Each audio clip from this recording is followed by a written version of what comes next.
සුබෝදෑසනක් විශේෂයෙන්ම ණය ප්‍රතිව්‍යුහගතකරණය හා සම්බන්ධ අලුත්ම තත්ත්වය පිළිබඳව පැහැදිලි කිරීමක් පිළිබඳව සහ ඒ හා සම්බන්ධ කටයුතු වල සහභාගී වෙච්ච ඔබ සියලු දෙනාම මේ මාධ්‍ය සාකච්ඡාවට ඉතාම ආදරෙන් ගෞරවයෙන් පිළිගන්නවා. ඔබතුමාලා දන්නවා මේ වෙනකොටත් ඊයේ දේශීය ණය ප්‍රතිව්‍යුහගත කිරීම පිළිබඳව යෝජනාව කැබිනට් මණ්ඩලයට ඉදිරිපත් කරා. කැබිනට් මණ්ඩලයේ අනුමැතිය ලැබුණා. ඒ හා සම්බන්ධවම රාජ්‍ය මුදල් කාර්ක සභාවට ඉදිරිපත් කරලා සෙනසුරාදා වෙනකොට පාර්ලිමේන්තුවට ඉදිරිපත් කරලා අනුමැතිය ලබා ගැනීමේ ක්‍රියාමාර්ගය දැන් සිදු වෙමින් යනවා. ඒතර ඔබතුමාලා දන්නා පරිදි මේ රාජ්‍ය ණය ප්‍රතිව්‍යුහගත කිරීම විශේෂයෙන්ම අත්‍යවශ්‍ය කාරණයක් වෙලා තියෙනවා. ඔබතුමාලා දන්නවා ශ්‍රී ලංකාවේ ණය මේ වෙනකොට තිරසාර නොවන බවට ජාත්‍යන්තර මූල්‍ය අරමුදල විසින් ඇසස් කරලා තියෙනවා. ඒ නිසා මේක අපි ජාත්‍යන්තර මූල්‍ය අරමුදල සමග ඇති කරගත්ත ගිවිසුමේ එක අංගයක්. අපිට ඒක අකණ්ඩව සිදු කරගෙන යාමට අවශ්‍ය නම් මේ රාජ්‍ය ණය ප්‍රතිව්‍යුහගතකරණය අවශ්‍ය වෙනවා. ඒකේ කොටස් දෙකක් තියෙනවා. දේශීය ණය ප්‍රතිව්‍යුහකරණය සහ විදේශීය ණය ප්‍රතිව්‍යුහකරණය. අපි විස්තර ඉස්සරහට කතා කරමු. අපි අනෙක් කොටස කරගෙන යන අතරම දේශීය ණය ප්‍රතිව්‍යුහගත කිරීමට ප්‍රමුඛතාවය ලබා දීලා තියෙනවා. විශේෂයෙන්ම අපිට ඉතා ඉක්මනින් මේ කටයුතු අවසන් කිරීමේ අවස්ථාව පැනලා ගිලා තියෙනවා. ඒකත් විස්තර අපි ඉස්සරහට කතා කරමු. ඒකේ කොටසක් විදිහට තමයි අපි ඊයේ මේ පියවර ලබා ගත්තේ. එතකොට මේ සම්බන්ධයෙන් මට මේ වෙනකොට කියන්න තියෙන්නේ මේ ප්‍රමාණය පමණයි. මම ඒ නිසා රාජ්‍ය මුදල් අමාත්‍යාංශයේ මහ බැංකුව අධිපතිතුමාට ආරාධනා කරනවා මේ පිළිබඳව කෙටි පැහැදිලි කිරීමක් කරන්න කියලා. බොහොම ස්තුතියි ලේකම්තුමා. විශේෂයෙන් මේ මම හිතන්නේ දැනටමත් දැක්ක මාධ්‍යයේ දැනටම පළ වෙලා තිබුණ මේ විස්තර කෙටියෙන් සාරාංශයක් වශයෙන් මේ ඉදිරිපත් කරන බලාපොරොත්තු වෙන්නේ මොකද්ද අත් වශයෙන්ම මේ දේශීය ණය ප්‍රතිව්‍යුහගතකරණයේදී ඉදිරිපත් කරපු වැඩපිළිවෙල කියන එක. ලේකම්තුමා කිව්ව විදිහට මේකෙදි කරන්න බලාපොරොත්තු වෙන්නේ අපේ දේශීය සම්පූර්ණ රජයේ ණය තිරසාර මට්ටමට ගේන්න නම් අපි ජාත්‍යන්තර මූල්‍ය අරමුදල සමග එකග වෙච්ච ආකාරයට තියෙන්නේ දේශීය ණය යම්කිසි ආකාරයක දැනට තියෙන නිර්ණායක අවුරුදු 10 කාලයක් තුළ යම්කිසි ආකාරයකට ස්ථාවර මට්ටමට ගේන්න ඕන. ඒකෙන් තියෙන්නේ දැනට උදාහරණයක් විදිහට රාජ්‍ය ණය දළදේශීය නිෂ්පාදනයේ ප්‍රතිශතයක් විදිහට දැනට තියෙන 2021 අන්තිමට තිබිච්ච 128ක් GDP එකේ ප්‍රතිශතය 95%කට වඩා අඩු මට්ටමකට 2032 දී ගේනවා. ඒක තමයි පළවෙනි නිර්ණායකය. දෙවෙනි එක gross financing needs කියන්නේ සම්පූර්ණයෙන්ම රජයේ මූල්‍ය කරන අවශ්‍යතාවය 2022 දැනට තියෙන මට්ටමට ප්‍රතිව්‍යුහ කරේ නැත්නම් 34.6ක්. ඒ කියන්නේ වාර්ෂිකව රජය දළදේශීය නිෂ්පාදන ප්‍රතිශතයක් විදිහට 34.6ක් තියෙනවා gross financing need කියන එක. ඒක ගේන්න ඕන සාමාන්‍යයෙන් 13% මට්ටමකට 2027-32 අවුරුදු 5 කාලය තුළ 2034 තියෙන එක සාමාන්‍යයෙන් 13 හෝ ඊට පහළ මට්ටමකට ගේනවා. ඒක තමයි දෙවන නිර්ණායකය. තුන්වෙනි එක විදේශීය ණය සේවාකරණය foreign debt servicing කියන එක. දැනට දළදේශීය නිෂ්පාදනයේ 9.4ක් පවතිනවා 2022 අන්තිම වෙනකොට. ඒක 2027-31 කාලය තුළ 4.5ක් මට්ටමට වාර්ෂික විදේශීය ණය සේවාකරණය 4.5 මට්ටමට පල්ලෙහාට ගේන්න ඕන. ඒතකොට මේ ඉලක්ක ටික ළඟා කරගත්තොත් විශේෂයෙන් විදේශීය සංචිතවල හෝ විදේශීය external financing gap කියන එක කොච්චර විදේශීය වශයෙන් අරමුදල් financing gap එක fill කරන්න ලැබෙන සහනය $16.9 billion වලින් අඩු වෙනවා. මේ ඉලක්ක තුන ළඟා කරගත්තා. ඒ ඉලක්ක තුනේ ළඟා කර ගැනීමේදී තියෙනවා කොටස් තුනක්. පළවෙනි එක තමයි ඒකේ අපේ බයිලැටරල් කියන්නේ ඔෆිෂියල් බයිලැටරල් කියලා කියන්නේ ඔය ජපානයේ චීනයේ වගේ රටවල ගත්ත මේ නිල වශයෙන් ගත්ත ණය. එතකොට දීපාර්ශ්වික ණය. දීපාර්ශ්වික ණය සාකච්ඡා පරිශ්‍රප්ප කරගෙන යන. එතකොට ඒක එක ආකාරයක ඒගොල්ලන්ගේ ණය ප්‍රතිපත්ති කිරීම. දෙවෙනි එක වාණිජ්‍ය වශයෙන් ගත්ත අර මේ දේශීය මේ විදේශීය සවරින් බොන්ඩ්ස් වලින් ගත්ත ඒවා. ඒතර කොමර්ෂල් බේසිස් එකේ ගත්ත ඒවා සාකච්ඡා කරගෙන යනවා. එතකොට තුන්වෙනි කාරණය තමයි මේ ඉලක්ක ළඟ කරගෙන දේශීය ණයත් යම් කිසි ආකාරයකට ප්‍රතිවිගත ප්‍රසස්සිකරණයක් කරන්න යනවා. ඒක තමයි ඒ අංශ තුනෙන් තමයි මේක ගන්න බලාපොරොත්තු වෙන්නේ. එතකොට ඒක වෙන වෙනම සාකච්ඡා කරගෙන යනවා. එතකොට ඒකේ පළවෙනි ඒක එක පියවරක් තමයි මේ දේශීය ණය ප්‍රසස්සිකරණය කියන එක. ඒතර ඒක කොහොමද කරන්න කියන එක දේශීය ණය ප්‍රසස්සිකරණය කිරීමේදී එක ආකාරයක් තමයි රජයේ බදු වැඩි කළා අර රජයේ ප්‍රයිමරි සර්ප්ලස් එක කියන එක 2.3කට දැනටම එකඟ වෙලා තියෙනවා නදි කාලිනව. එතකොට ඒක 2.3 ළඟ කරගෙන කොටසක් ගන්න පුළුවන්. නමුත් ඒක ප්‍රමාණවත් නැති නිසා ඒක ගන්නේ බදු වැඩි කළා ආදායම වියදම අඩු කරලා ඒක දැනටම පාර්ලිමේන්තුව අනුමත කරපු ක්‍රමයකින් යනවා. එතකොට ඊට අමතරව මම කිව්වා අනිත් කාරණා දෙකෙන් තමයි කරන්න බලාපොරොත්තු. එතකොට අපි දැනට මේ ඉදිරිපත් කරපු මේ ප්‍රසන්ටේෂන් එක ඊයේ කැබිනට් එකට සහ මේ අනිත් අයට ඉදිරිපත් කරපු ප්‍රතිශය අනුව විදේශීය ණය අපි බලාපොරොත්තු වෙනවා. ඒ තුලින් අර gross financing need කියන එක කරේ නැත්නම් 16.8ක් ඔය කියන තත්ත්වයේ තියෙන 2027 කාලය තුල. ඒතර ඒක කරාම අපි බලාපොරොත්තු වෙන එක 14.2 දක්වා අඩු කිරීමට.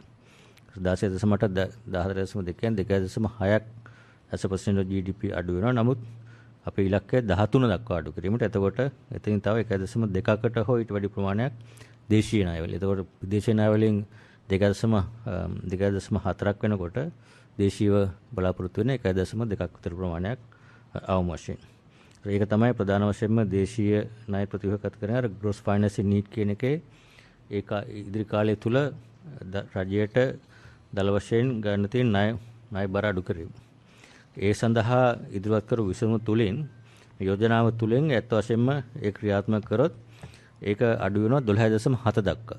13න් පල්ලෙහාට තියෙනවනේ 12.7 දැනට කරලා තියෙන. ඒ කියන්නේ 0.3ක යම්කිසි ස්පේස් එකකුත් තියෙනවා ඒ ක්‍රියාත්මක හරියට ක්‍රියාත්මක කරනත් යෝජනාව. ඒතර ඒක තමයි ඉලක්කය සහ බලාපොරොත්තුව gross financing need එක. අනිකුත් දලදේශීය මේ debt to GDP කියන්නේ කොහොමද 90%ටත් පල්ලෙහාට එනවා මේක ක්‍රියාත්මක කරොත්. ඒතර දේශීය වශයෙන් කරන්නේ මොකද කියලා අපි කල්පනා කරලා බලුවොත් දේශීය වශයෙන් කියන්නේ ප්‍රධාන වශයෙන් ගන්නේ භාණ්ඩාගාර බිල්පත් සහ බැඳුම් කර. ඒතර භාණ්ඩාගාර බිල්පත් දැනට තියෙනවා ට්‍රිලියන් 4.1ක්. ඒකෙන් 62.4ම තියෙන මහ බැංකුව සතුව.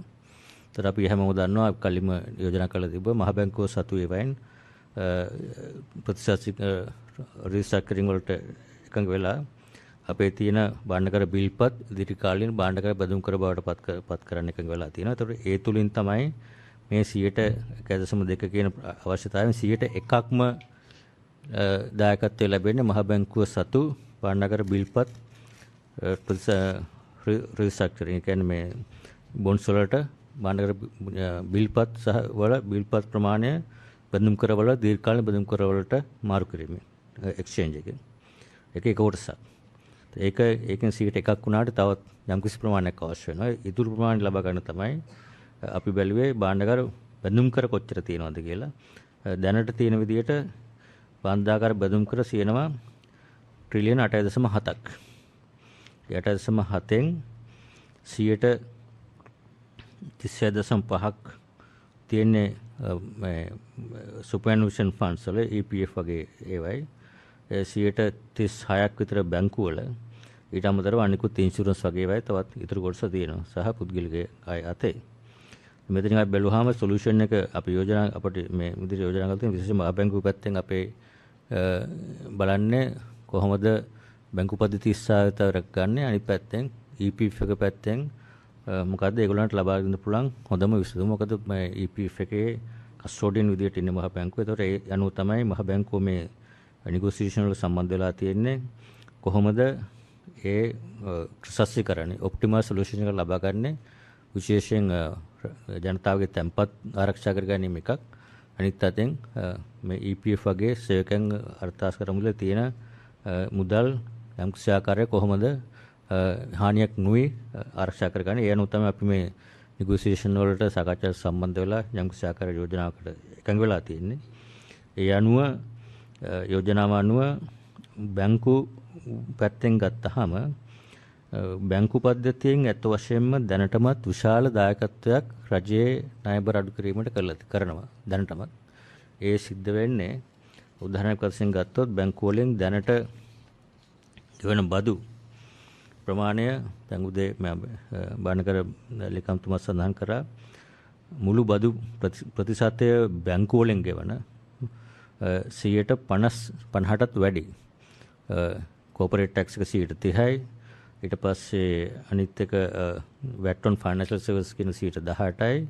තවත් තියෙනවා 2.5ක් මොකද social security contribution 2.5. ඒතකොට 50%කට වැඩිය දැනටමත් බැංකු වල තැන්පත් කරුවන්ගේ මුදල් වලින් බැංකු ආදායමෙන් 50%ට වැඩි ප්‍රමාණයක් දැනටමත් බැංකු මගින් බැංකු පද්ධතිය තුළින් භාණ්ඩාගාරයට සහ රජයට යම්කිසි ආකාරයක දායකත්වයක් කරනවා බදු ගේම තුළින්.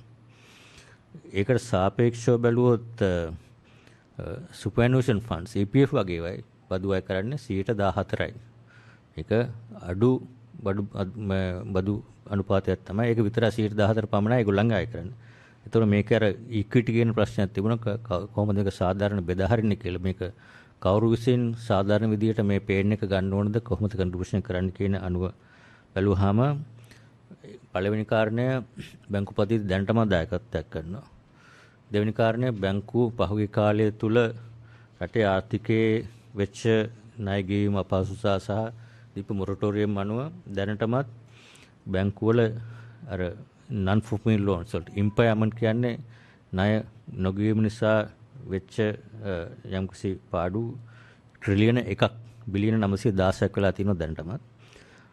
ඊටත් අමතරව මොරටෝරියම් වගේ දීලා පහුගිය කාලේ 1.6 trillion worth of outstanding ඒවට කන්සෙෂන් දීලා දෙනවා. එතකොට බැංකු පද්ධතිය යම්කිසි දායකත්වයක් දැනටම ආර්ථිකයට සහ කරලා තිනවා. එතකොට බැංකු පද්ධතිය ආරක්ෂා කර ගැනීම සහ විශේෂයෙන් තැන්පත් කරවන්ගේ මුදල් වලට හානියක් නොවීම ආරක්ෂා කිරීමේ ප්‍රධාන වගකීම. ඒ නිසා තමයි අපි තීරණය කරේ අපි යෝජනා කරේ බැංකු පද්ධතියට හානියක් තව දුරටත් මේ ගැන බරක් පැටීම සාධාරණ වෙන්නේ නැහැ. මොකද දැනවත් ඒගොල්ලෝ ආර්ථිකයට දායකත්වයක් කරලා තියෙනවා.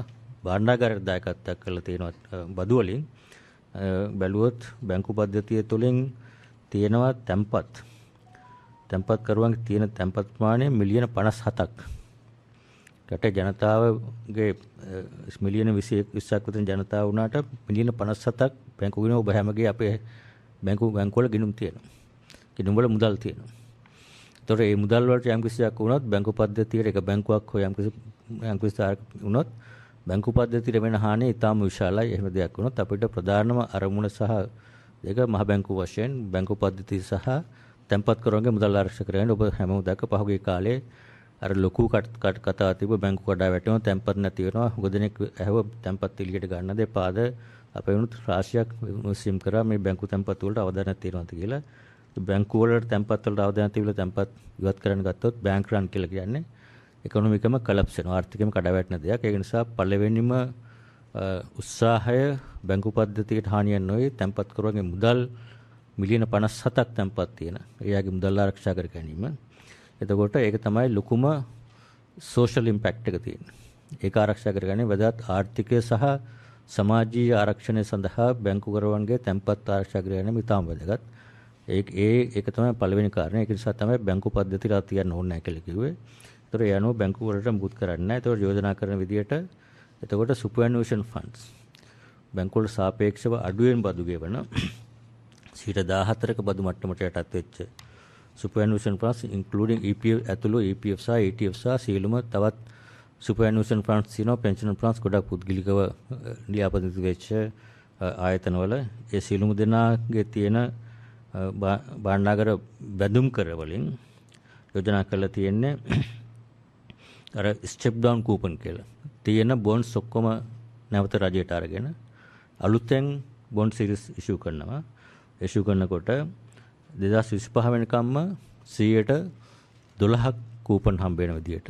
එතකොට 12ක් හම්බ වෙනවා 2025 වෙනිකම් අලුතෙන් ඉෂුව කරන බොන්ඩ්ස් එක වලට. ඉතින් එහාට දිගටම 9ක් කූපන් එක හම්බ වෙනවා. එතකොට මේ යෝජනා කරපු ක්‍රමය තුළ විශේෂයෙන් අපි EPF එකේ කියන එක අපි බැලුවාම විශාලම ෆන්ඩ් එක 9ක් අනිවාර්යයෙන්ම ඒගොල්ලන්ගේ ඉදිරි යනකොට ඉදිරි වසර කිහිපය තුළ 9 රිටර්න් එක ඒගොල්ලන්ට හැම අපි දන්නවා EPF තියෙන අයගේ තමන්ගේ ස්ටේට්මන්ට් එක ආවහම කොච්චරද බැලන්ස් එක කියලා මාස 6කට සැරයක් EPF එකෙන් එවනවා. ඒක තියෙන බැලන්ස් එකට කොච්චර පොලියක් ලැබුණාද කියලාත් අපි වෙනවා. ඒ මුදල අපි සහතික කරනවා මේ තියෙන බොන්ඩ් එක්ස්චේන්ජ් එක තුලින් 9 දිගටම ගෙවන්න පුළුවන්. අඩුම ගන්න ඊළඟ අවුරුදු දෙක තුන තුල. එතනින් එහාට ආයෝජනය කරන හැටියට රිටර්න් එක හම්බෙන විදිහට උද්දමනේ 5% නම් මම හිතන්නේ අවම 9 නිසා 9 ගෙවන්න පුළුවන් කියලා අපි විශ්වාස කරන ඉදිරිය දීර්ඝ කාලිනව.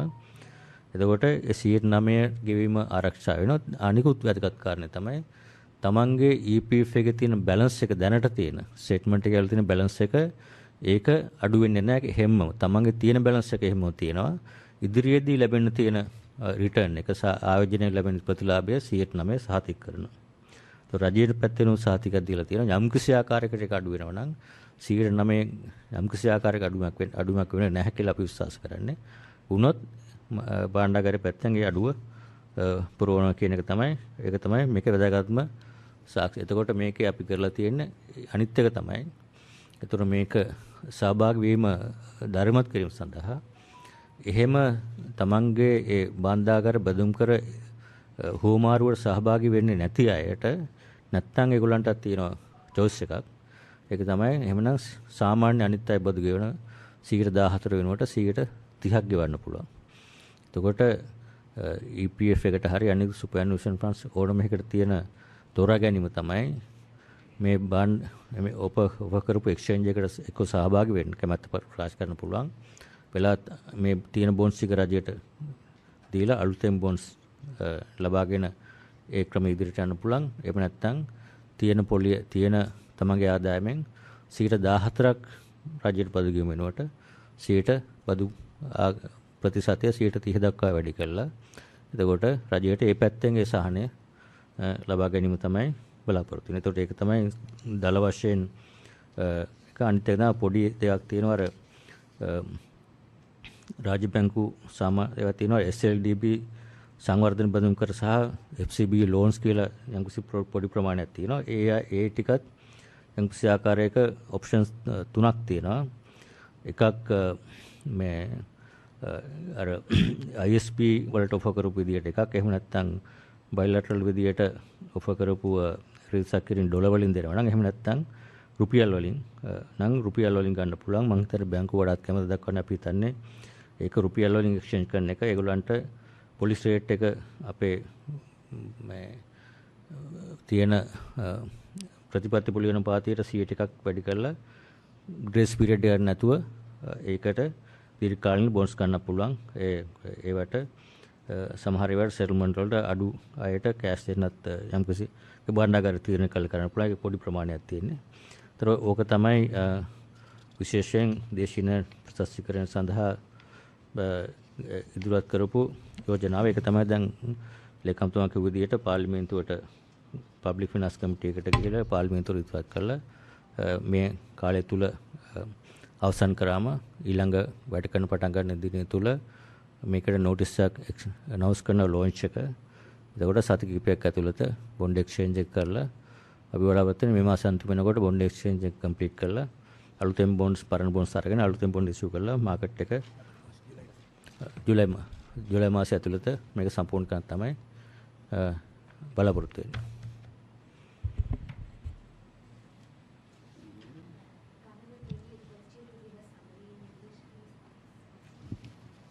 Take long time.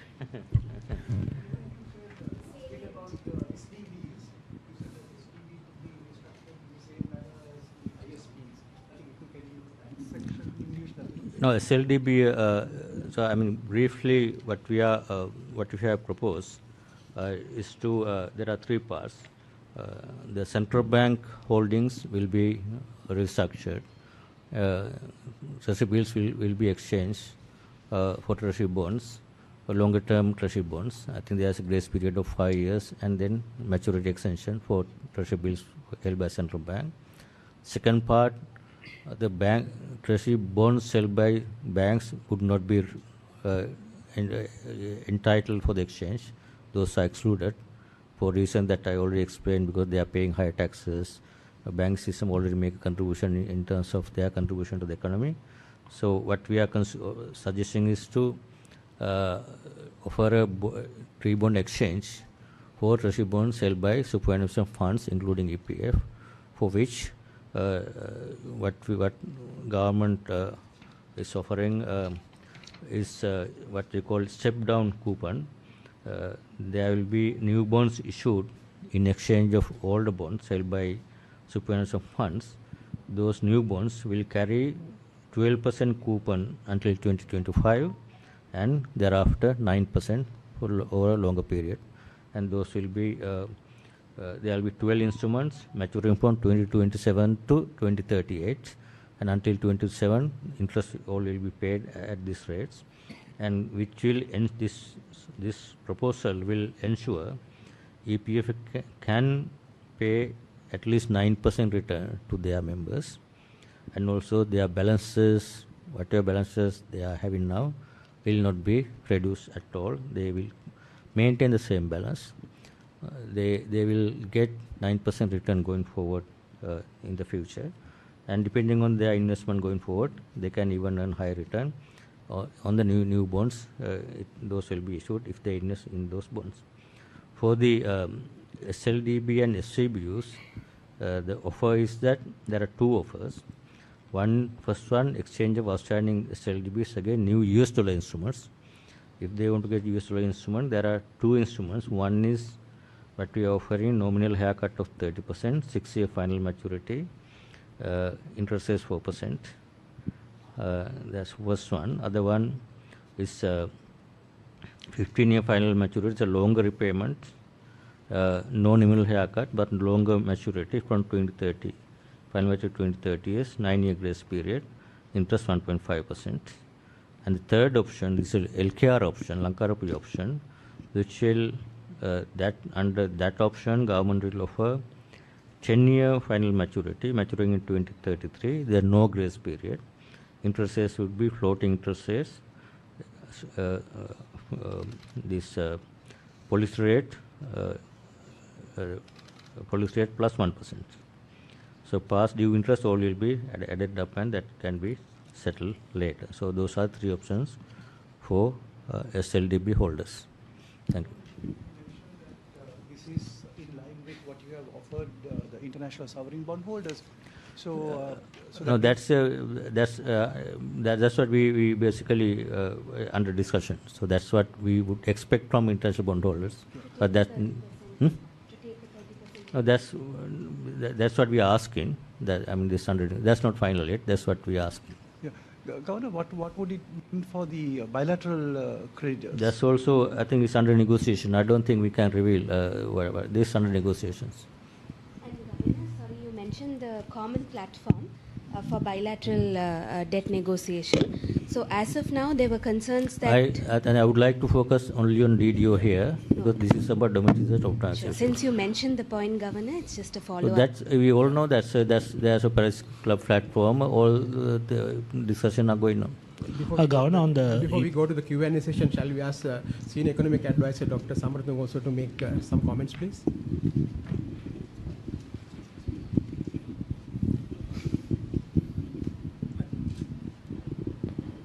සාකච්ඡා කරන්නේ අද දේශීය ණය ප්‍රතිව්‍යුහකරණය පිළිබඳව.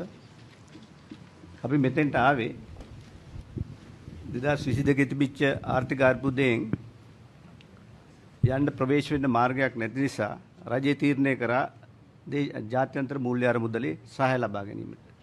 ඒ සඳහා අපි මාණ්ඩලික මට්ටමේ එකඟතාවයක් සැප්තැම්බර් මාසයේ ගිය අවුරුද්දේ එකඟතාවයට පැමිණියා.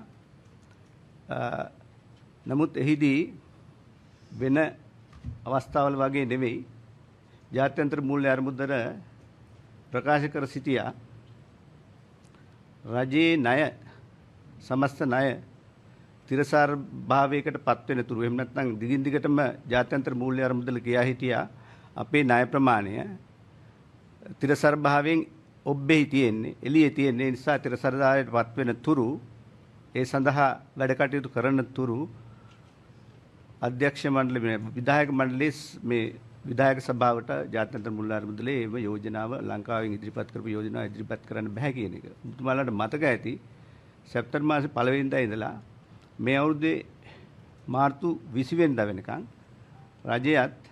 රජයට ණය දීලා තියෙන ජාත්‍යන්තර ණයකරුවන් අතර දීර්ඝ සාකච්ඡාවක් තිබුණා. ඒ සාකච්ඡාවේ මූලික අරමුණ උනේ ෆයිනෑන්සින් ඇෂුරන්ස් මූල්‍යකරණ සහතිකයක් එම ණයකරුවන්ගෙන් ලබා ගැනීම. අපිට ඒක සම්පූර්ණ කරන්න පුළුවන් උනේ මාර්තු මාසේ 2 වෙනි සතියේ මේ අවුරුද්දේ. ඒ අනුව මාර්තු මාසේ 20 වෙනිදා වෙනකොට ජාත්‍යන්තර මූල්‍ය අරමුදල එකඟ වුණා අපේ ඉල්ලීම පිළිගැනීමට සහ ඉදිරියට කටයුතු කිරීමට. ඒ අනුව අවුරුදු 4ක වැඩසටහනක් ඇතුලේ තමයි දැන් අපි ක්‍රියාත්මක වෙන්නේ ජාත්‍යන්තර මූල්‍ය අරමුදල එක්ක. එහි ප්‍රධාන අංග 5ක් තියෙනවා. පළවෙනි එක තමයි ආදායම් පාදක රාජ්‍ය මූල්‍ය ඒකාබද්ධකරණයක් සිද්ධ කරන්න ඕනේ කියන එක. සරල වශයෙන් සඳහන් කරොත් රජයේ ආදායම 100% නිෂ්පාදනයේ 8% මට්ටමකට වැටලා තිබුණා 2020-21 අවුරුදු වල. ඒ තත්ත්වය ඉහළ නංවා ගන්න ඕනේ කියන තවත් කරුණු ඒට අන්තර්ගතයි. දෙවෙනි කාරණේ තමයි අපි අද කතා කරන ණය ප්‍රතිව්‍යුහකරණය පිළිබඳ කතාව. ණය තිරසාරභාවය ලංකාවේ නැහැ කියන එක ජාත්‍යන්තර මූල්‍ය අරමුදල කිව්වේ බොහෝ කාලයකට කලින්. ඒ දෙවෙනි කාරණේ. තුන්වෙනි කාරණේ තමයි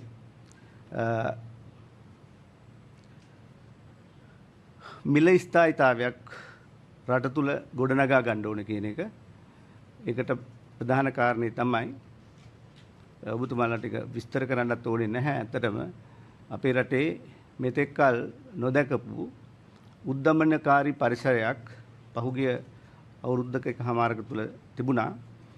ඒක යම් ප්‍රමාණයකට ස්ථාවර භාවයකට පත් කරගන්න ඕනේ කියන කාරණේ තුන්වෙනි එක.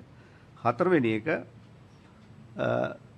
මහ බැංකුව බොහොම අවධාරණයෙන් කියපු කාරණේ මූල්‍යාංශයේ තියෙන ස්ථාවර භාවය ආරක්ෂා කරගන්න ඕනේ කියන එක. ඒ සඳහා විශාල පියවර ප්‍රමාණයක් මහ බැංකුවත් රජයත් අරගෙන තිනවා.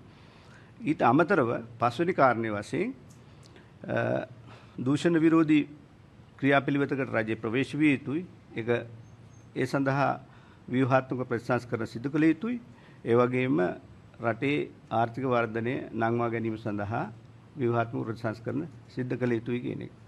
එතකොට මේ කරුණු පහෙන් ණය ප්‍රතිව්‍යුහගතකරණය කියන කාරණේ ඇර අනිකුත් කාරණා සම්බන්ධයෙන් වන රාජ්‍ය ප්‍රතිපත්ති දැන්ම ක්‍රියාත්මකයි. ඒවයි සාධනීය ප්‍රතිඵලත් බොහෝ ඒවා තියෙනවා. රටේ සමස්ත ණය ප්‍රමාණය 2022 අගභාගය වෙනකොට ණය තොගය එක්සත් ජනපද ඩොලර් වලින් බැන්නාම බිලියන 83.67 බිලියන 83.7ක් කියලා ගන්න පුළුවන්. අද අපි කතා කරන මාතෘකාවට අයත් දේශීය ණය ප්‍රමාණය එක්සත් ජනපද ඩොලර් වලින් බිලියන 42.1. ඊතුරු හරිය විදේශ ණය විදිහට තමයි සලකන්නේ. ඒනුත් ප්‍රතිව්‍යුහගතකරණයට අදාළ කරගන්නේ බිලියන 19.8ක ප්‍රමාණයක්. ඒ ප්‍රධාන ආයතන 4කට අයිති ශ්‍රී ලංකා මහ බැංකුවට, ඒ වගේම බැංකු කීපයකට, වාණිජ්‍ය බැංකු සහ අනිකුත් බැංකු වලට, ඒ වගේම EPF එකට, අර්ථසාධකාර මුදලට, ඒ වගේම තවත් වෙනත් මූල්‍ය සහ රජයට ණය සපයලා තියෙන ආයතන වලට තමයි ඒක අදාළ වෙන්නේ. මේක හතරට තමයි අදාළ වෙන්නේ මේ බිලියන 19.8 කියන එක. ඒ ආයතන හතර නැත්නම් මේ වර්ගීකරණ කරපු හතර ආයතන හතර ඇතුලේ ණය ප්‍රතිව්‍යුහගතකරණය කියන එක විවිධාකාරයට සිද්ධ වෙන්නේ. හැබැයි අවසාන ප්‍රතිඵලය අපි බලාපොරොත්තු වෙනවා කිසියම් ආකාරයකට කිසියම් ආකාරයකට මිශ්‍රිත වැඩපිළිවෙලක් ඔස්සේ යම්සි සහන ප්‍රමාණයක් රජයට ලබා ගැනීමට ප්‍රතිව්‍යුහගත කරන්නේ ඔස්සේ. ඒ පමණයි මම දැනට කියන්නේ. ඔබතුමාලගේ ප්‍රශ්න වලට තියෙනකොට අපි ඒ ගැන සාකච්ඡා කරමු. පුළුවන් තරම් අපි අද කතා කරන මාතෘකාවට විතරක්ම සීමා වෙනවා. ගොඩක් ස්තුතියි. Governor, this 9% return on EPF ETF, even if the market is at market interest rate is at 16-17%, still EPF contributors will get 9%, right? Is that what you're saying? No. So EPF, this is in terms of bond exchange. EPF can assure, EPF can provide a return of 9%. Market interest rates are for new investment now. Yeah. If you look at the whole portfolio of say 3 trillion, whole portfolio cannot be repriced at market current interest rates. So whenever they still can earn higher return if they invest new for their new funds. That's up to the EPF. At the same time, are you all considering to diversify the investment through some other means, EPF, ETF investment? No, that's up to the EPF investment committee to determine. That's completely different independent process. EPF can make their own decisions where to invest, how to invest in new instruments or diversify. That's a different thing. It has nothing to do with this thing. This is about bond exchange, that what they are holding now would be exchanged to new bonds, new series of bonds which had longer maturity and 12% interest at the beginning and 9% thereafter. Any new investment, that's up to the EPF to decide that based on their investment strategies.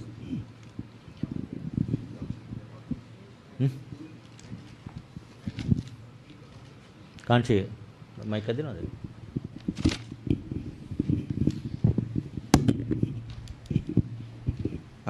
When are you planning to complete the bond exchange and the new bond First auction? bond exchange we intend to complete within the month of July, and there will be notice issued soon after the approval of the Parliament. Resolution approval of the Parliament on first day, the exchange will be launched, and then there will be timelines for them to give their consent or whatever the option.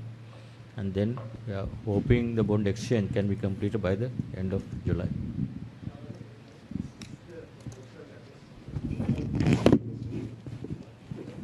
Parliament has not yet approved it. Yes, this is a proposal. Government has approved this.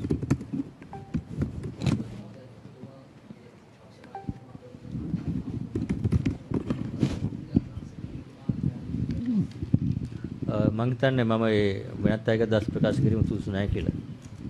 ඒක එතුමාලා ප්‍රකාශ කරයි දැන් COPE එක තියෙනවා පාර්ලිමේන්තුවේ තියෙනවනේ. අපි ගිහිල්ලා එතෙන්දී ඉදිරිපත් කරේ මේක තමයි විසඳුම යෝජනා කරන දේ ඉදිරිපත් කරා. එතන සාකච්ඡා වුණා සම්බන්ධයෙන්. මහ බැංකුවතුමා දැන් දේශීය ණය ප්‍රතිව්‍යුහගතකරණය යටතේ EPF ෆන්ඩ් එකෙන් රජයට සපයලා තියෙන ණය මේ රිඩක්ෂන් කරන්න හරි මැචුරිටි පීරියඩ් එක දීක් කරන්න හරි බලාපොරොත්තු වෙනවද? ඒක තමයිනේ දැන් කිව්වේ ඒකේ තියෙන දීපු ණය නෙමෙයි. EPF එක භාණ්ඩාගාර බඳුන් කරවල ආයෝජනය කරලා ලබාගත් භාණ්ඩාගාර බඳුන් කර නැවත රජයේ මිලදී අරගෙන ඒ වෙනුවට අලුතෙන් බඳුන් කර නිකුත් කරනවා. පළවෙනි අවුරුදු කීපය තුළ 12%ක පොලියක් ලැබෙන කූපන් එක ඉදිරි කාලය තුළ 9% පොලිය ලැබෙන විදිහට බඳුන් කර නිකුත් කරනවා. ඒගොල්ලන්ට වාර්ෂිකව පොලිය දිගටම ලැබෙනවා. පළවෙනි අවුරුදු 5 තුළ පොලිය පමණයි ගෙවන්නේ. ඊට පස්සේ මැචුරිටි 2027 එහාට ක්‍රමානුකූලව ඒ සම්පූර්ණ මැචුරිටි එක කියන්නේ කැපිටල් එක ගෙවාගෙන යනවා. ඉතින් තමයි මේ බොන්ඩ් එක සක්ෂ කරන්නේ. Governor, do you think that this exercise is enough to make Sri Lanka's debt sustainable, the DDR? That's what I mentioned. We show the debt targets that we are supposed to make to restore the sustainability. So we hope that this is a domestic contribution, and we are in the process of negotiating with both bilateral and commercial creditors. So we hope that they also will agree to a solution. That we have 2 more months to complete. So if we agree, if all will be able to agree to the solution, then we should be able to restore the sustainability. There won't be a phase 2 of No, DDR? I don't think this is the solution. At least if you can see the numbers in the presentation, it certainly bring down the debt to GDP below 95%. Gross financing will be below 13%. and the service payments will be 4.5% per annum. So that's a very reasonable, sustainable solution. I don't think there's any need for us to do it again. Which SOEs have been having? Anything that central bank has discussed?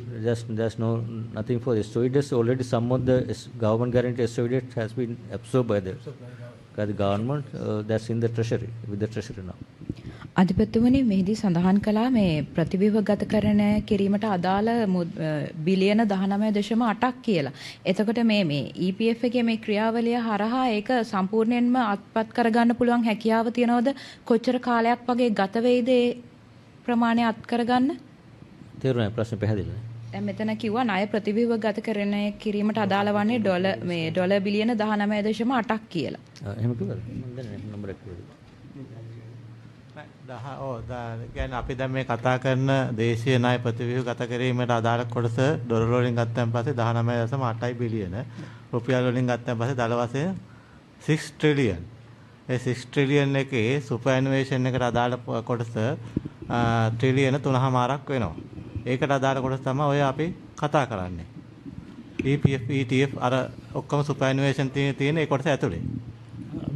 එතකොට ඉතුරු කොටස කොහොමද ළඟා කරගන්නේ? ඉතුරු කොටස තියෙන්නේ central bank treasury bills කොටස තියෙනවා. ඒකේ තියෙනවා ට්‍රිලියන 2.6ක්. බැලන්ස් එක තමයි SLDB and FCB කියලා තියෙන්නේ. Mr. Senator, you can help me, like, governor said that the tax on this EPF superannuation funds will be increased from 14% to 30%. Can you elaborate on that? How does it happen? දැන් තියෙන්නේ දැන් corporate tax එක දැන් EPF superannuation එකට අදාළ වෙන්නේ අදට දැන් ඔක්කොම අනිත් ස්ටෑන්ඩඩ් රේට් එක තියෙන්නේ 30% corporate tax එක EPF එකට විතරක් තියෙන්නේ 14%. එතකොට දැන් මේ අපේ DDO එකට ආවොත් ඒගොල්ලන්ගේ 14% එක ඒ විදිහටම ඇප්ලයි වෙනවා.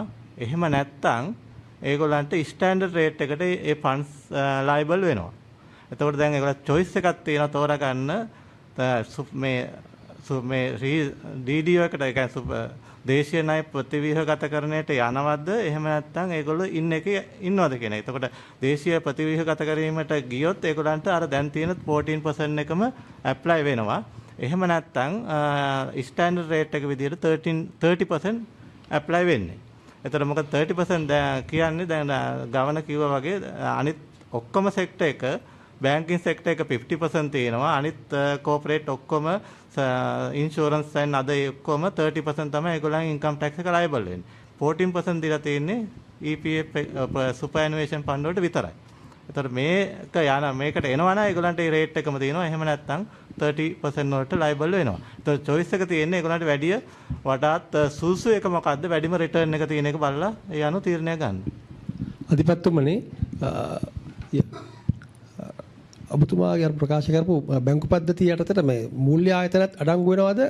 ඔව් මේ බැංකු පද්ධතිය කියන්නේ මේ සම්පූර්ණයෙන් මේ ඒ කියන්නේ මහජන තැන්පතු ලබා ගන්න ආයතන කිසිම දෙයකට මේක ඒගොල්ලන්ට මේක අදාළ වෙන්නේ නැහැ. Governor, yeah. Can you explain on the phase 2 of DDO where you're going to get a hit, the central bank is going to get a hit, the biggest hit, I think. Yeah. Explain that. And then if you were going to safeguard the banks, why did you create or there was an impression created that there'll be a run on the banks and extend with a 5-day holiday. Was that relevant? Yeah, I think that's a misunderstanding. So, I mean, you as a, respected financial journalist would know when these things are announced, and there could be a lot of speculation, manipulation in the markets if markets are kept open. So that's the main reason why Friday was announced as a holiday, because all approval will be obtained after the parliament approval. In between there will be a lot of discussion, but obviously proposal is out, it's a proposal. Not yet approved by the parliament properly in legal terms.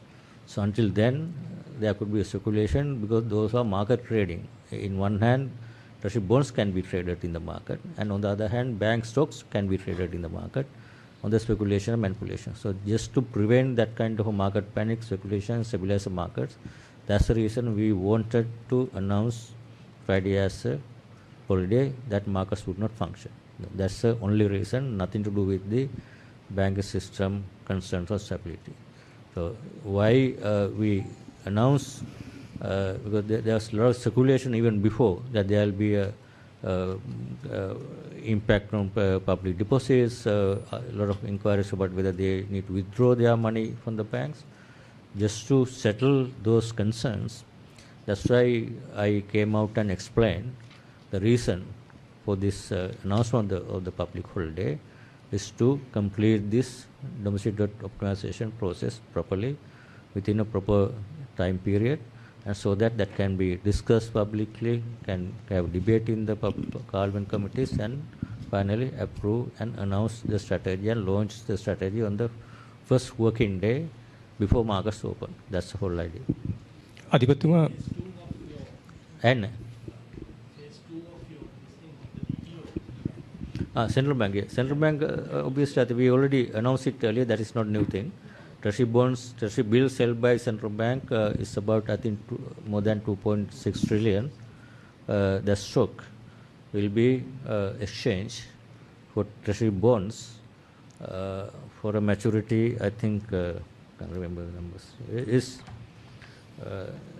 We will be getting 4 instruments, maturity from 2032, carrying for 4%, equal to 4% of tendered amount.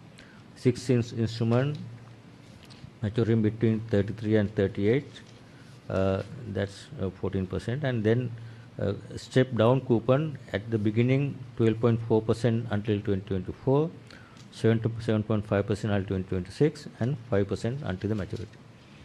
So those are the coupons, T-bonds carrying those coupons we will be getting in exchange for treasury bills. Those, if not, will be matured within 1 year period.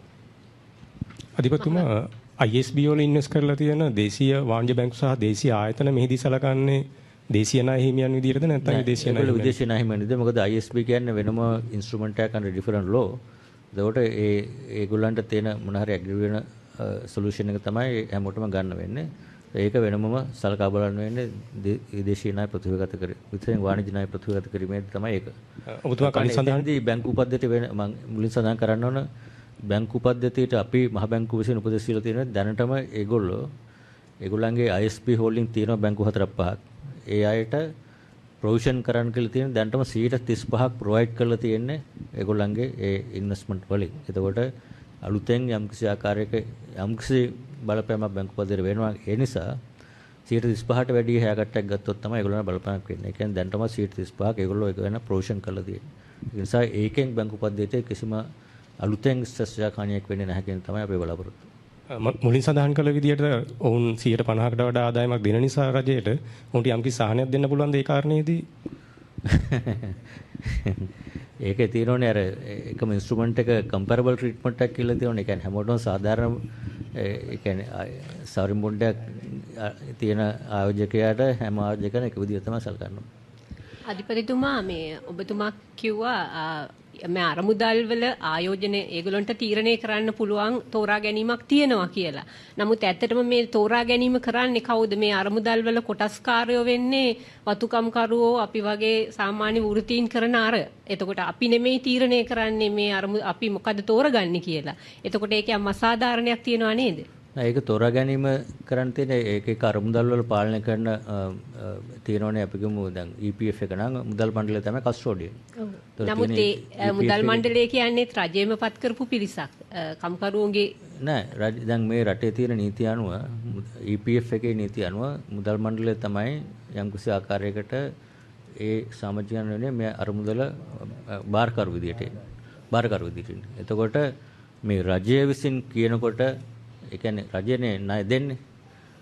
අපි තමයි ඒකට EPF තමයි මේකට ආයෝජනය කළේ. ඒක නිසා තමයි අපි සම්බන්ධ වෙන්නේ මේකට. උදාහරණයක් මේ EPF එකේ සමාජිකයන් වෙනුවෙන් ගන්න පුළුවන් හොඳම විසව මොකද්ද කියන එකට තමයි අපේ දායකත්වය මේ සාකච්ඡාවේදී සිදු වෙන්නේ. එතකොට ණය දීපු පුද්ගලයා විදියට රජයට කියන්න පුළුවන් මේ අවස්ථාවේදී රජයේ ණය ගැනීමේ තිරසාර බලයක් නැහැ. මේ විදිහට අපිට ණය ගන්න බෑ කියලා කිව්වොත් අපිට EPF එක නේ කාටවත් සතයක්වත් හම්බෙන්න නැති වෙන්න පුළුවන්. හැබැයි මෙතෙන්දී සාකච්ඡා කරලා ණය මෙතෙක් කල භාණ්ඩාගාර බිල්පත් බදුම් කර EPF එක සහ ආයෝජන කරපු අයට කිසිම අඩුවක් නැතුව මුදල පොලිය හැම එකම මෙතෙක් කල සියලුම දේ ගෙවලා තියෙනවා. මේකත් කල්පනා කරන්න ඕනේ. ඒ කියන්නේ රජයට කොච්චර මුදල් අමාරු තිබ්බත් භාණ්ඩාගාර බිල්පත් සහ බදුම් කර වලට මෙතෙක් සියලුම ආයෝජන වලට ඒ ආකාරයට ගෙවලා තියෙනවා. හැබැයි විදේශීය අයට දැන් ගිය අවුරුදු අප්‍රේල් ඉඳන් ගෙවීම නවත්තලා තියෙනවා. ගෙවීමට නොහැකි වීම නිසා. එතකොට මේ දිගටම ගියොත් එහෙම වෙන්නේ රජයට මේ ආකාරයට මේ පොලි වලට රජයේ ආදායම හැපෙනවද අඩු කියලා. ඒතකොට රජයේ ප්‍රකාශ මේගොල්ලෝ ප්‍රකාශ කරොත් එහෙම මිදින්දිරියට අපිට ණය ගෙවීමේ හැකියාවක් නැහැ. මේක තාකල්ක නවත්තනවා කියලා EPF එකට 109 නෙවෙයි 0.0 තමයි ලැබෙන්නේ වෙන්නේ. කිසිම දෙයක් නොලැබෙන්න පුළුවන්. ඒ අවධානය අඩු කළා රජය ඉදිරිපත් කළා තියෙනවා මෙන්න මේක තියෙනවා අවශ්‍ය නැත්නම් රජයේ බදු ගෙවීමේ අයිතිය තියෙන ජනතා පාර්ලිමේන්තුව සහ බදු ගෙවීමේ ඒක. ඒතර රජය තීරණය කරොත් මේ බදු ගෙවන්න කියලා. මුකුත්ම කරන්න ඕනේ නැහැ 30ක් බදු ගෙවනවා නම් අනිත් හැමෝම වගේ. ඒතර EPF එක තෝරගන්න තියෙන හොය අනිත් හැමෝටම මේ රජය තීරණය කළා තියෙනවා මේ කරහා මෙන්න මෙහෙම තමයි විසඳුම. එක්ක 30ක් බදු ගෙවන අනිත් හැමෝම වගේ. එහෙම නැත්නම් මේකට සහභාගී වෙලා යම් කිසි ආකාරයක දැනට තියෙන පොලිය ඒ ආකාරයට සඳහන් කරගෙන දැනට තියෙන මුදල ආරක්ෂා කරගෙන ඒ ඔප්ටිමයිසේෂන් කියන්නේ මොකද්ද හොඳම විසඳුම කියන එක තමයි මේ සාකච්ඡා මාර්ගයෙන් ඇවිල්ලා තියෙන්නේ. ඒක තමයි මේ කළා තියෙන්නේ. I can't hear you.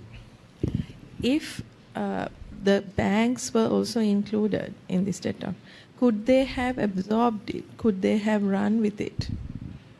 That's anyone can speculate about this. I mean, our position is that their banks are already is not. We don't want to take the risk of bank run. What is the cost of the bank run? So who is going to lose the value of their deposits?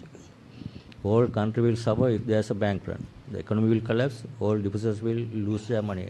We know the examples of, for example, small finance companies like ETH, the finance, Golden Key collapse had an impact on certain section of people who held deposits. If the whole country people's their savings are going to be basically going to be affected like this that way, what is the cost?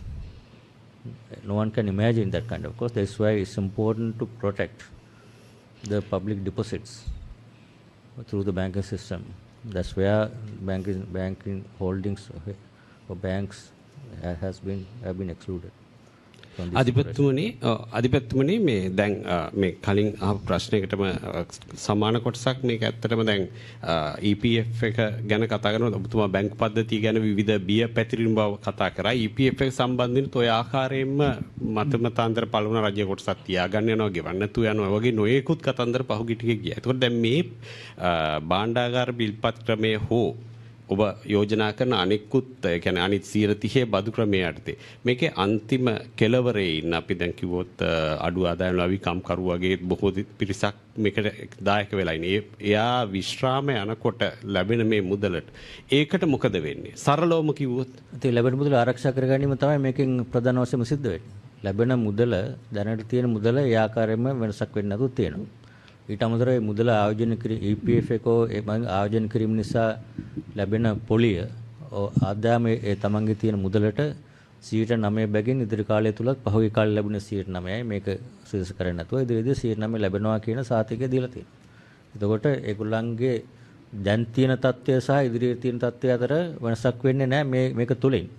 හැබැයි මේක නොකර ගියොත් එහෙම 30%ක් බදු ගන්න කියලා සිද්ධ වුණත් ඒගොල්ලන්ට මීට වැඩිය ගෙවන්න තියෙන 9% ගෙවන්න බැරි වෙයි 7%ක් 8%ක් විතර වෙයි ඒකට ගියොත්. ඒතකොට තෝරා ගන්න තියෙන්නේ අපි EPF එකේ කස්ටෝඩියන් විදියට සමාජිකයන් වෙනුවෙන් මොකක්ද ඒගොල්ලන් තියෙන හොඳම විශ්වම කියන එක එතෙන්දී අපිට තෝරා ගන්න වෙන්නේ අපි දකින්න විදියට මූලිකව ඒක තව හොඳට කරුණු අධ්‍යස්ත සලකා බලලා මොන බොන්ඩ්ස් තියෙන්නේ කොහොමද වෙන්නේ යීල්ඩ් එක මොකක්ද දැන් ඒ සලකා බලලා අපේ තීරණ ගන්න ඉදිරියේදී ඒක බොන්ඩ් එක්ස්චේන්ජ් එක අනවුන්ස් කරාම නමුත් මට පේන විදියට මේ තියෙන බොන්ඩ් එක්ස්චේන්ජ් එක සහභාගී වුණොත් 9%ක් ගන්න පුළුවන් කියන විශ්වාසය තමයි අපි සඳහන් කරලා තියෙන්නේ. tempat ඒ තියෙන අර මුදලේ බැලන්ස් එකට මුකුත් වෙන්නේ නැහැ. ඒක ඒ ආකාරයෙන් පවතිනවා. මම දැන් ඒක විශේෂයෙන්ම සඳහන් කළ යුතු වාර්තා කළ යුතු කාරණයක් ඔබතුමා කිව්වා හරි මේක අපි අනවුන්ස් කරන්න ඉස්සෙල්ලා ගොඩාක් අය ස්පෙකියුලේට් කරා මේක අපි කියන්න ඕනේ මොකක්ද උනේ කියලා. ඉතින් මේකත් හරි විදිහට මේවා කරන්න ඒ ළඟ ගෙවන ගෙවීම මේ විදිහටම සිද්ධ කරනවා. ඒකට බලපෑමක් වෙන්නේ නැහැ කියන එකයි 9% පොලියක් ලැබෙනවා කියන එක අනිවාර්යෙන් සඳහන් කළ යුතුයි විශේෂයෙන්. කොච්චර කොහොම කිව්වත් ඔය දුර්මත යන්නේක නතර කරන්න බෑනේ. ඒතර රජයේ පාර්ශවයෙන් ඔබතුමාලා පාර්ශවයෙන් කොයි ආකාරයකද මේක ජනතාවට හරියට මේ තොරතුරු ගෙනියන්න වැඩපිළිවෙලක් හැදුවද? හදලා තියෙනවද? ඔතන ඇත්තටම ඔබතුමා කිව්වාගේ දැන් මේකත් ඒකෙම එක කොටසක් තමයි. ඉතින් අපි මේ හරි දේ කියලා දෙනවා. මොකද ඔබතුන්ට ඊයේ වෙනකම්ම තිබුණේ කොයි වගේ තත්ත්වයක්ද රට තුල. අපි හැමෝම දන්නවා මට කෝල්ස් කීයක් ආවද? අධිපතිතුමාලා හැමෝටම එහෙමයි මේක මොකක්ද වෙන්නේ යන්නේ බැංකු කඩන් වැටෙනවා රට විනාශයි කීයක් දෙයද කිව්වද? ඉතින් ඒක හරිම ඇත්තටම මට නම් හරිම වේදනාකාරී තත්ත්වයක්.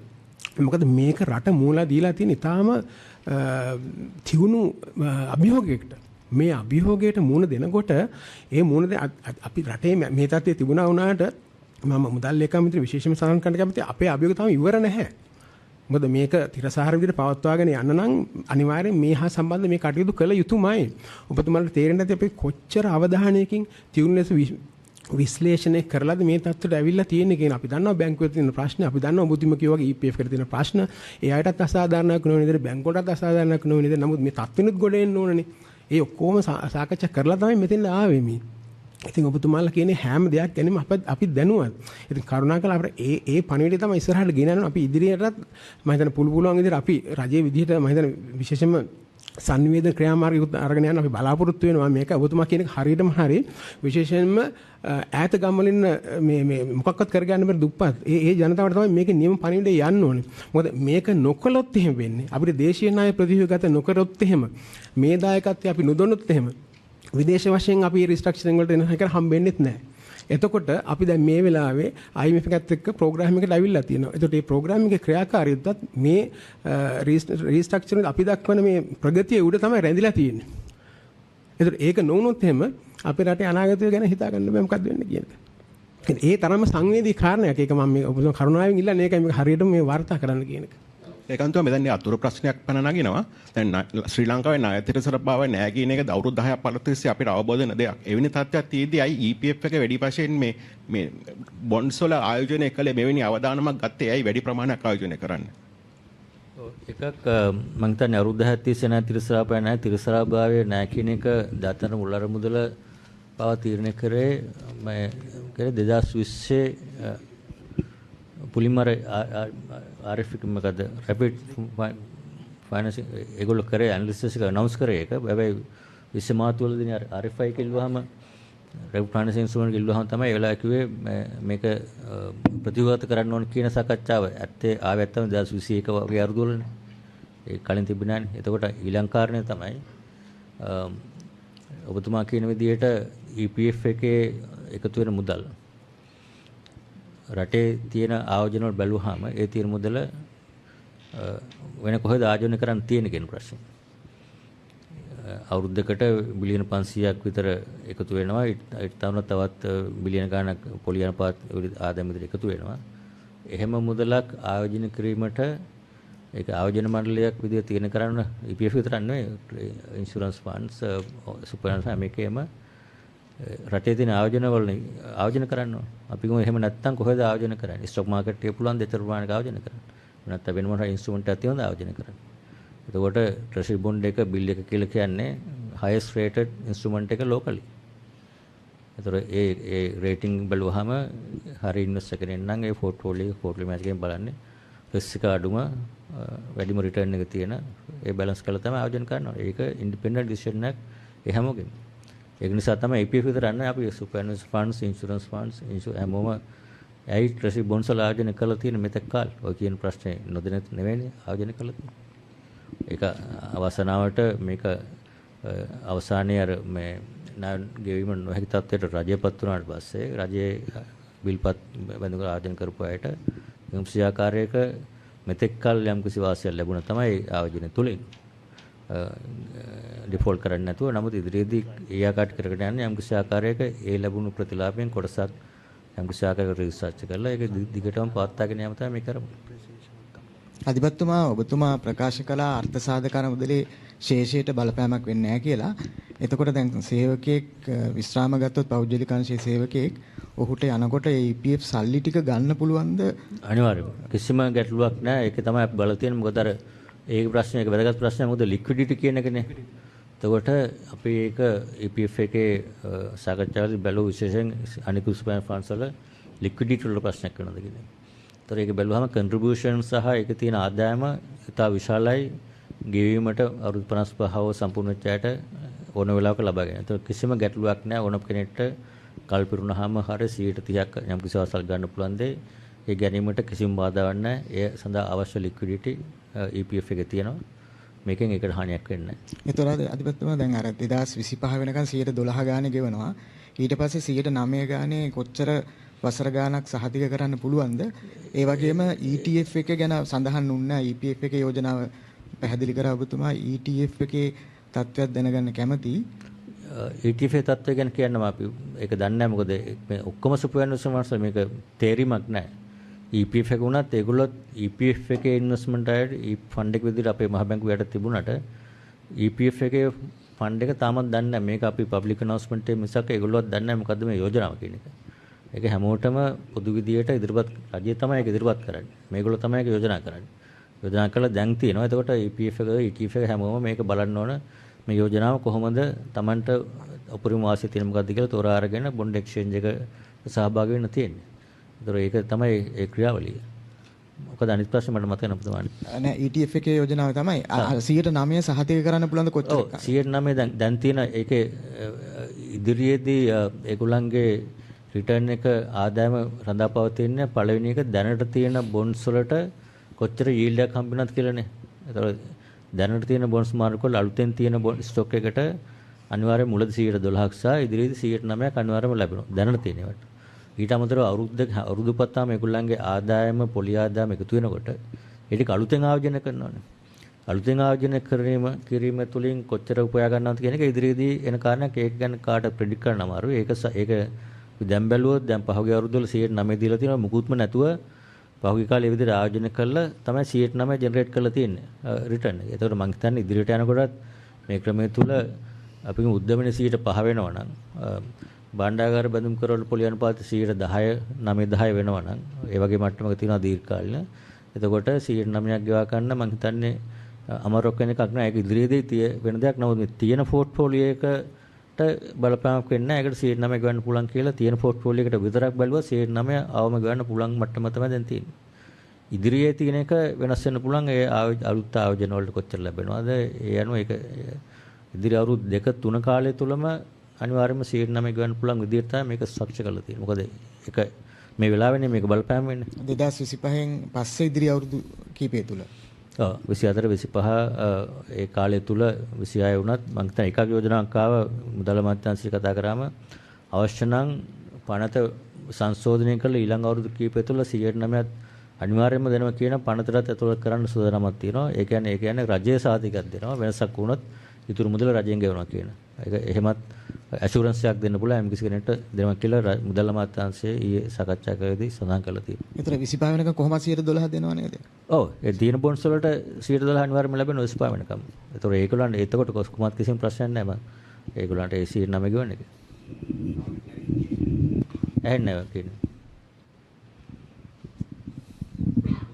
Clarification about the SLDBs, that process will also be completed in July, just or will it wait for the ISP negotiations to be will that be delayed until the ISP negotiations are complete? Just no, to this get is domestic debt operation is separate. That's going independently. Just to get a clarification, so the starting point of the negotiations will be 30% haircut and 4% coupon. Sorry? That starting point of ask from the ISPs will be 30% haircut and 4%. No. That's I can't talk about it. That's only what we have said is comparable. I mean that negotiation is separately independently going. So it's not the starting ask. No. I can't say anything about that. So that will.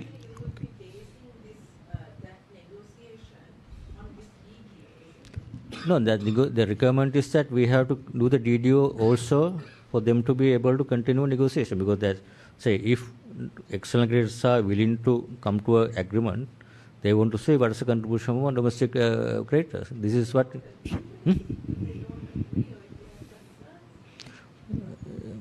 That's a negotiation process. අධිපතිතුමා මේ ප්‍රතිව්‍යුහගතකරණයට අදාළ වෙන්නේ 2022 අවසානයේ දක්වා තියෙන ට්‍රෙසරි bills විතරද මේ අවුරුද්දේ issue කරපුවත් ඒකට අන්තර්ගත වෙනවද? මේකේ තියෙන්නේ දැන් 2022 නෑ 23 අවසාන වෙනකන් දැන් සෙකන්ඩ් හාෆ් එකේදී සමහර මැචුරිටිස් අපි එක්ස්ටෙන්ඩ් කරන්න අයින් කරන්න බලාපොරොත්තු මොකද ඉමීඩියට් ලික්විඩිටි අවශ්‍යතාවල තියෙනවනේ දැන් EPF එකට හරි පරණ කියන්නේ මේ දිනයට කලින් ඉෂු කරපු සියලුම බොන්ඩ්ස් මේකට අයිති. මේ අවුරුද්දේ ඒවා අදාළ වෙන්නේ නැහැ එතකොට. මේ අවුරුද්දේ ඒවා දැන් මේ බොන්ඩ් එක්ස්චේන්ජ් එක ලොන්ච් කරනවා කියන්නේ ලබන අඟහරුවාදනේ. අඟහරුවාද වෙනකොට තියෙන සියලුම අවුස්ට්‍රේලියානු බොන්ඩ්ස් එක අදාළයි. ඒකෙන් හෝල්ඩ් කරන අය බැංකුව අයින් වෙනවා, සමහරව අයින් වෙනවා. එතකොට සුපර්නේෂන් ෆන්ඩ්ස් වල තියෙන එක අදාළයි එතන ඉඳලා. හොඳයි අපි කට් ඔෆ් ඩේට් එකක් විදිහට වෙන්නේ ඊළඟ ඒ දවසේ.